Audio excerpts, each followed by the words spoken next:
Pay close attention. The news you're about to see is fulfilling Bible prophecy.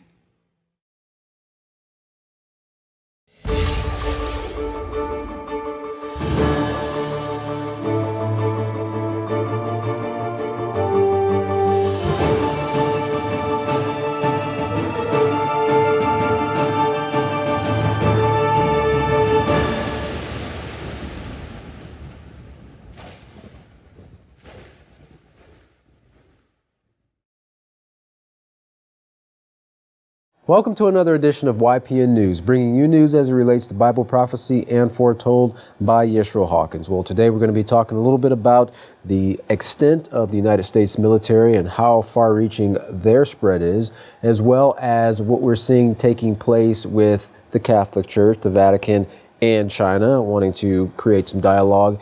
And Ebola is still in the news, so we're seeing that sickness and disease continuing to spread, not only contained there in West Africa, but we see it continuing to spread throughout the United States as well. Well, we'll start off our topic today on the U.S. military, and the question being is just how far spread out is the U.S. military? Well, according to the Chief of Staff, General Ray Odierno, in addition to the 4,000 or so troops aiding in the fight against Ebola, the U.S. military is stationed on 150 countries. That's 3/4 of the world's countries. Now, Senegal, Sierra Leone, and Liberia are currently where the troops are stationed right now to help to combat the Ebola virus. And they're also in Iraq, where they are also helping those forces to fight against ISIS, which has been a continually growing front. That right now, as it stands, is over 285,000 soldiers all throughout the world right now. And they're helping with training and support, also working to meet contingency requirements worldwide. So the United States military is covering 6 continents.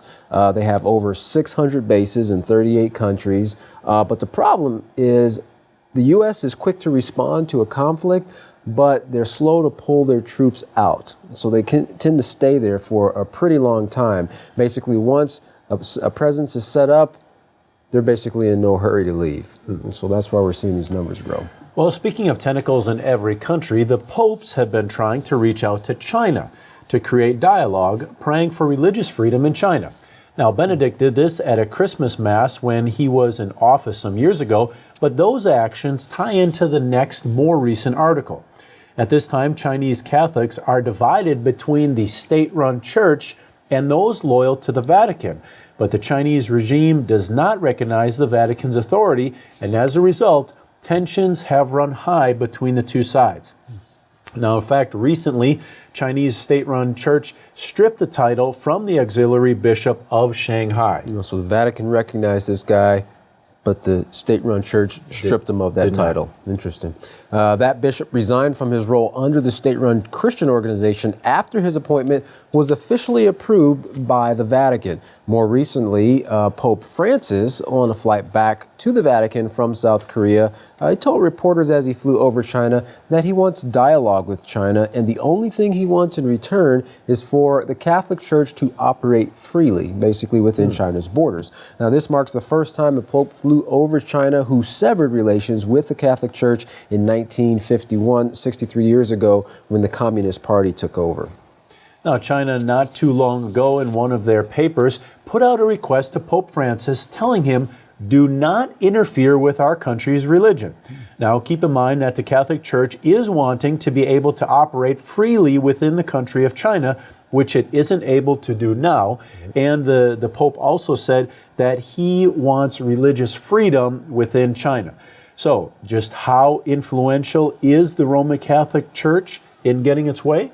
Well, young Chinese demonstrators have occupied downtown Hong Kong in protest, calling for, of all things, democracy. Right.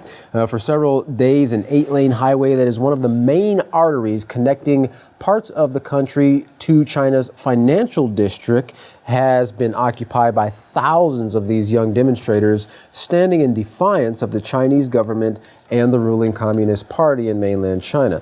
That party is calling these gatherings, these protests, illegal, and authorities have used tear gas, pepper spray, and they've arrested dozens of protesters. Of course, that has kind of been a backlash for them because those actions have only seemed to bring more protesters to the front lines. They're also calling, the protesters are, for fair elections that are coming up in 2017. Well, for weeks now, the CDC was reassuring the public about Ebola not being a serious threat to the United States. However, as he was announcing the first case of Ebola emerging in Dallas, Texas, Dr. Thomas Frieden, CDC director, said it's a severe disease with a high case of fatality rate, even with the best of care. But there are core, tried and true public health interventions, he said, that stop it. He went on to say virtually any hospital that can do isolation can do isolation for Ebola. We have no doubt that we will stop it in its tracks in Texas. There is no doubt, he said, in my mind that we will stop it here. Now, according to the CDC, a person can only get the sickness by direct contact of bodily fluids from another person who is showing signs of the sickness themselves. A person who has been exposed to the virus can take anywhere from 2 to 21 days to become sick. Once someone shows symptoms of Ebola, the hospital as well as the CDC run tests on specimens from the infected person to see if it is indeed the Ebola virus. Now, CDC director assured that the test is highly accurate, leaving no doubt of Thomas Eric Duncan's diagnosis. Well, shortly after this first case of Ebola was reported, the CDC director, Dr. Thomas Frieden, gave an update to the public that a public health care worker at the same Dallas hospital that had treated Duncan had tested positive for Ebola in preliminary testing. He said, confirmatory testing is underway at CDC and will be completed later today. We don't know what occurred in the care of the index patient, the original patient in Dallas, but at some point there was a breach in protocol. Now, even though health officials said the nation's healthcare system would contain the virus, we now know that there are not just one, but 2 nurses infected with Ebola, and more than 100 other people may have been exposed. Now, the CDC is now admitting mistakes that the organization made. Well, that's not too reassuring in my book there. Those mistakes include its rapid response team. It should have been ready to be mobilized to Dallas right away to help train staff there who were caring for Duncan, and of course training the hospital health care staff before such an emergency could have prevented mistakes made by the hospital as well. Now, while many are criticizing the CDC for not preparing the Dallas hospital with proper training or protective equipment, the CDC says it's taking steps now to fix this problem. The Centers for Disease Control and Prevention is now projecting estimates for Ebola cases could reach 1.4 million by January. Those are some big numbers in just 2 nations, unless efforts are significantly stepped up to curb the outbreak. Now, Dr. Frieden admitted for each month of delay, there's a big increase in the number of cases. It gets that much more difficult to control the epidemic. So if they don't start doing something now to kind of put a curb on it, then once it starts to spread, it's just going to be exponential. That's right. Well, just 6 months have passed since the first cases were reported, and now the total cases in West Africa have reached an estimated 5,800 who have become ill and over 2,800 deaths. Now, the CDC's prediction assumes that cases of Ebola are actually being underreported. I'm sure they probably are. While worldwide efforts have been increased by health officials over the past few weeks to provide aid, the virus continues to spread. Now, the U.S. announced its plans to build over a dozen medical centers in Liberia and send 3,000 troops there to help as well. Now, the Dallas hospital that treated Mr. Duncan has been the focus of the Ebola story in the United States and is now being sharply criticized by one of its own nurses. Brianna Aguirre, a nurse of Texas Presbyterian Hospital, says that they were not prepared to deal with the disease when Duncan was admitted, being the first patient diagnosed with Ebola in the United States. Now, he later died, and as we mentioned, 2 nurses who treated him came down with the disease. While Aguirre did not treat Duncan herself, she did help treat her co-worker, nurse Nina Pham, when she became sick. When asked what she saw at the time, she replied, "I saw a chaotic scene. It wasn't organized. It wasn't safe. No one really was in charge." And she continued, "The most disturbing thing I saw were basically breaching of basic infection control principles." Now, Nurse Aguirre continued, she went on to say that I saw people that were supposed to be in charge, that is the CDC and Infectious Control Department, telling doctors to do things that were not safe. They instructed a doctor coming out of a patient's room that was in the process of being ruled out for Ebola. They were there because of the suspicion of Ebola. They told that doctor, "Go ahead, you're all suited up, just go on to the next patient's room." Oh, wow. Now, the hospital did release a statement saying that Thomas Eric Duncan was, quote, moved directly to a private room and placed in isolation, end quote.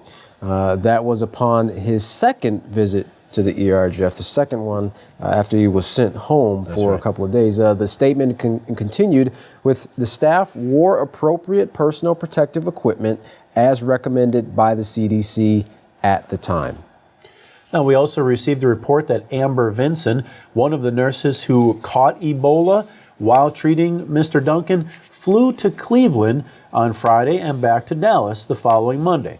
Now, the CDC announced it would be monitoring passengers from both of these flights due to the fact that Vinson might have been showing symptoms of the sickness earlier than originally thought. Interesting.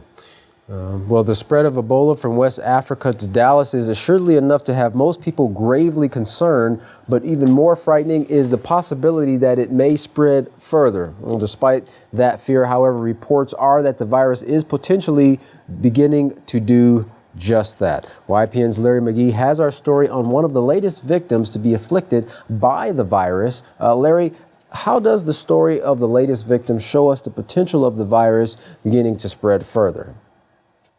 In the case of Amber Vinson, who was actually one of the 2 nurses infected in Dallas, Ms. Vinson flew to Cleveland for more than 2 days before boarding a return flight to Dallas, where she was ultimately hospitalized, diagnosed with the virus, and transported to Washington for further treatment. That's the initial plane flight, with tens of passengers possibly headed for multiple locations and everyone they came into contact with. There's more than 2 days Ms. Vinson spent in Cleveland with an untold number of contacts. And lastly, there's the return flight back to Dallas with all of the same elements, passengers possibly headed for multiple destinations and all their contacts to further compound the circumstances produced by the first flight. To answer concerning the dangers of travel for intensifying the spread of the virus, the head of the CDC was summoned to Capitoline Hill this week to meet with Republican leaders who are pushing strong for a ban on all travel from West Africa. Fred Upton from Michigan fired at the health official that we should not be allowing these people into the country, to which Dr. Frieden suggested that that would actually make Americans less safe. If passengers are not allowed to come directly, he reasoned, there is a high likelihood that they will find another way to get here and we won't be able to track them. The answer, the CDC official says, is fighting the disease, which Frieden says is advancing rapidly at its source in Africa.